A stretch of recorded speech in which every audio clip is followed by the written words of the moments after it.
ವಿಶ್ವರತ್ನ doctor Babasaheb Ambedkar ಸಂಘರ್ಷ ಸಮಿತಿ ನೇತೃತ್ವದೊಳಗ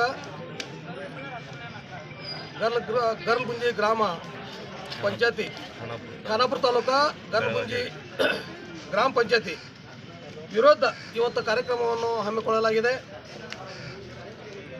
ಇದರ ವಿಷಯ ಏನಂದ್ರೆಪ್ಪ, ಗ್ರಾಮ ಪಂಚಾಯತಿ ಪಿಡಿಒ ಕಾಮಕರ್ ಚೇಂಬರ್ದಾಗ ಡಾಕ್ಟರ್ ಬಾಬಾ ಸಾಹೇಬ್ ಅಂಬೇಡ್ಕರ್ ಅವರು ಫೋಟೋವನ್ನು ಅವಮಾನ ಮಾಡಿ ಇರಿಸಲಾಗಿತ್ತು. ಅದಕ್ಕೆ ಯಾವುದೋ ನಾವೊಂದು ಕೆಲಸ ಸಲುವಾಗಿ ಬಂದಿದ್ಕ ಅವಾಗ ನೋಡಿದ್ವಿ ಫೋಟೋ. ಚೇಂಬರ್ದಾಗ 2 ಕಡೆ ಕಟ್ಟಿಲ್ಲ, 3 ಕಡೆ ಕಟ್ಟೈತಿ. ಅಂಥ ಫೋಟೋ ಹೊಲಸಾಗಿದ್ದ ಫೋಟೋ ಇಟ್ಟಿದ್ದ 10 ವರ್ಷದಿಂದ. ನಾ ಬಂದು ಹೇಳಿದಾಗ ಫೋಟೋ ತೆಗೆದ, ಬೇರೆ ಫೋಟೋ ಇಮಿಡಿಯೇಟ್ಲಿ ಹಾಕಿದನು. ಇದು ಒಂದಾಯಿತು. ಎರಡನೇದ್ದು, ಕಳೆದ 10 ವರ್ಷದಿಂದ ಇವೇನಿಲ್ಲಿ ನೌಕರಿ ಮಾಡತಾನೋ ಇವನು ಕಾಲಾವಧಿ ಒಳಗೆ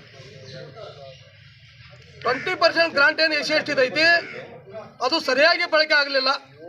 ಫಕ್ತ ಪೇಪರ್ದೊಳಗೆ ಮಾತ್ರ ಅದು ಖರ್ಚೈತಿ, ದಲಿತರಿಗೆ ಮಾತ್ರ ಅದರದ್ದು ಸದುಪಯೋಗ ಆಗಲಿಲ್ಲ. ಮತ್ತು ಯಾವುದೋ ಲೀಡರ್ ಆಗಲಿ, ಯಾರೋ ಜನರಾಗಲಿ, ಏನೋ ಒಂದು ನೀರಿನ ವ್ಯವಸ್ಥೆ ಆಗಲಿ, ಯಾವುದೋ ಒಂದು ಕೆಲಸ ಸಲುವಾಗಿ ನಿಮಿತ್ತಿನಿಂದ ಬಂದ ಹೇಳಿದಾರೆ, ನೀವು ಯಾರು ಕೇಳೋರು? ನಾವು ಕೆಲಸ ಮಾಡೋದು ನಮ್ಗೆ ಗೊತ್ತಿಲ್ಲ. ಬಾಬಾ ಸಾಹೇಬ್ ರಕ್ತ ಕುಡಿದವ್ರು ನಾವು, ದೇಶ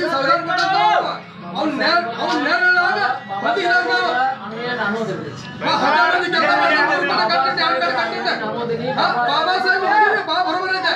2 ಕಡೆ ಕಟ್ಟ, 3 ಕಡೆ ಕಟ್ಟ ಇದು ಮಾಡ್ಕ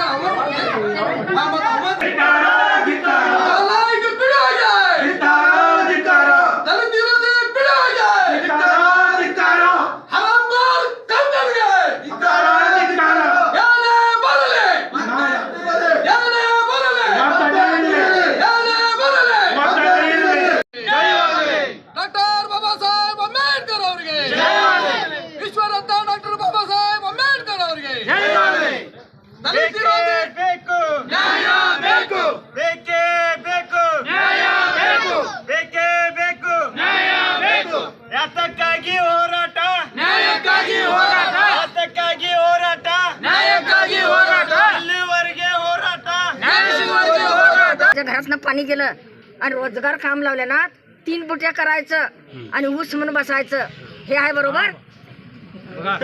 हे सांगा तुम्ही माझ्या बरोबर.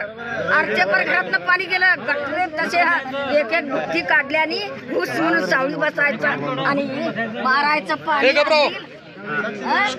जरा कामगार लावल्याने ना व्यवस्थित त्या माणसाने त्या बायानं राहायचं आणि राजकारण चालू त्याला असलं तर, नाही तर